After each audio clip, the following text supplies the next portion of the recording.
नमस्कार विद्यार्थियों, मैं विकास जैन, सहायक आचार्य, राजकीय विधि महाविद्यालय कोटा। आप सभी का भारतीय साक्ष्य अधिनियम 1872 की इस यूट्यूब श्रृंखला में विधि महाविद्यालय की ओर से स्वागत करता हूं। आज हम बात करेंगे दस्तावेजी साक्ष्य द्वारा मौखिक साक्ष्य के अपवर्जन के विषय में, कि जब दस्तावेजी साक्ष्य दिया जाता है तो वहाँ पे मौखिक साक्ष्य नहीं दिया जा सकता। इस संबंध में चैप्टर 6 भारतीय साक्ष्य अधिनियम में वर्णित है। आज हम बात करेंगे धारा 91 और 92। 91 कहती है कि दस्तावेजों के रूप में लेखबद्ध सुविधाओं, अनुदानों तथा संपत्ति के अन्य वेतन के निबंधनों का साक्ष्य। वहीं 92 कहती है कि मौखिक करार के साक्ष्य का अपवर्जन, मतलब मौखिक साक्ष्य करारों के संबंध में नहीं दिया जाएगा। इस संबंध में विस्तृत चर्चा करते हैं। सर्वप्रथम लेते हैं 91 कहता है कि जबकि किसी संविदा के या अनुदान के या संपत्ति के किसी अन्य वेतन के व्ययन के निबंधन दस्तावेज के रूप में लेखबद्ध कर लिए गए हों, तब तथा उन सब दशाओं में जिनमें विधि द्वारा अपेक्षित है कि कोई बात दस्तावेज के रूप में लेखबद्ध की जाए, ऐसी संविदा, अनुदान या संपत्ति के अन्य व्ययन के निबंधनों के या ऐसी बात से साबित किए जाने के लिए स्वयं उस दस्तावेज के सिवाय या उन दशाओं में जिनमें एतस्मिन पूर्व अंतर्विष्ट उपबंधों के अधीन द्वितीय साक्ष्य ग्राह्य है, उनकी अंतर्वस्तु के द्वितीयक साक्ष्य के सिवाय कोई भी साक्ष्य नहीं दिया जाएगा। इस संबंध में है कि जहाँ कोई संविदा, अनुदान या संपत्ति के व्ययन किसी दस्तावेज के रूप में लेखबद्ध है तथा विधि द्वारा अपेक्षित है, तो उन्हें निम्न प्रकार से साबित किया जाएगा। पहला, स्वयं दस्तावेज द्वारा, या फिर जहाँ द्वितीयक साक्ष्य ग्राह्य है तथा द्वितीय साक्ष्य दिया जा सकेगा, इसके अलावा कोई साक्ष्य नहीं दिया जाएगा। लेकिन इसके संबंध में दो अपवाद है।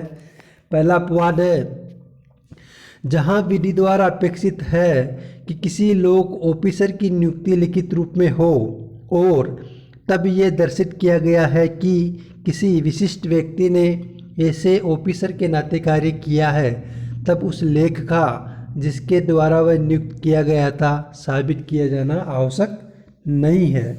मतलब किसी पब्लिक सर्वेंट ऑफिसर की अपॉइंटमेंट लिखित रूप में हो जाता है और वो उस हैसियत से कार्य करता है, तो उस लेख का जिसके द्वारा नियुक्त किया गया था साबित किया जाना आवश्यक नहीं है। इसी तरह जिन विलों को भारत में प्रोबेट मिला है, वे प्रोबेट द्वारा साबित की जा सकेगी। इस धारा में 3 स्पष्टीकरण भी दिए गए हैं।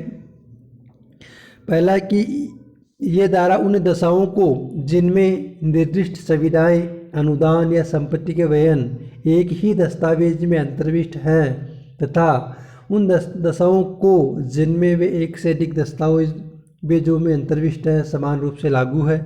दूसरा है, जहाँ की एक से अधिक मूल है, वहाँ केवल एक मूल साबित करना आवश्यक है। तीसरा स्पष्टीकरण है, इस धारा में निर्दिष्ट तथ्यों से भिन्न किसी तथ्य का किसी दस्तावेज में कथन उसी तथ्य के बारे में मौखिक साक्ष्य की ग्राह्यता का प्रवाहन नहीं करेगा। कुछ जिसके दृष्टांत दिए हुए हैं कि यदि कोई संविदा कई पत्रों में अंतर्विष्ट है तो वे सभी पत्र जिनमें वो अंतर्विष्ट है साबित करने होंगे।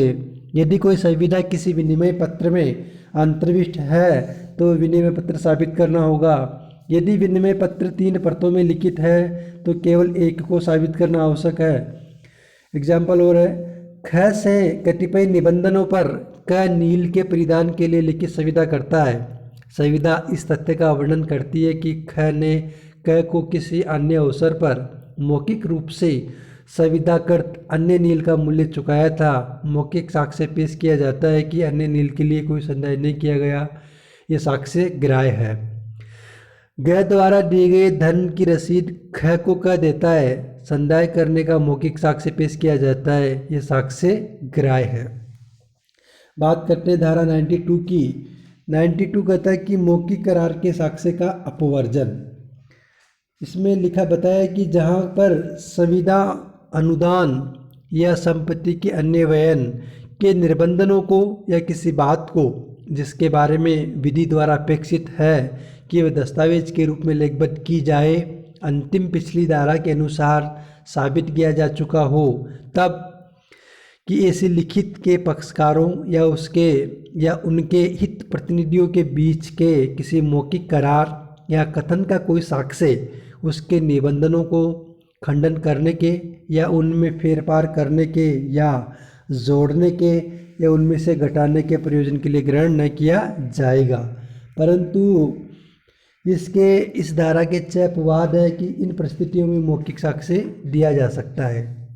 धारा 92 का ये सिद्धांत यह है कि जब किसी ऐसे दस्तावेज को प्राथमिक या द्वितीयक साक्ष्य द्वारा साबित किया जा चुका है तो उस दस्तावेज के पक्षकारों तथा उनके हित प्रतिनिधियों के बीच किसी मौखिक करार का या कथन का साक्ष्य नहीं दिया जाएगा जो उनके निबंधनों का खंडन करे या फेरफार करे, उनमें कोई नई बात जोड़े या उनमें से कोई बात घटाए। लेकिन नियम 91 एवं 92 के अपवाद भी हैं, अर्थात आपवादिक परिस्थितियों में मौखिक साक्ष्य दिया जा सकता है। वो परिस्थितियां हैं, पहली है दस्तावेज की वैधता कि मौखिक साक्ष्य किसी ऐसे तथ्य का दिया जा सकता है जो दस्तावेजों को अविद्यमान बनाने का प्रभाव रखता है। उदाहरण जैसे कि कपट या वित्रास द्वारा प्राप्त किया गया था। इसमें एक एक लेते हैं। पहला परंतुक है कि ऐसा कोई तथ्य साबित किया जा सकेगा जो किसी दस्तावेज को अविद्यमान बना दे या जो किसी व्यक्ति को तत्व संबंधी किसी डिग्री या आदेश का हकदार बना दे, यथा कपट, अवैधता, सम्यक निष्पादन का अभाव, किसी संविदाकारी पक्षकार का अभाव, प्रतिपल का अभाव या निष्फलता या विधि या तथ्य की भूल।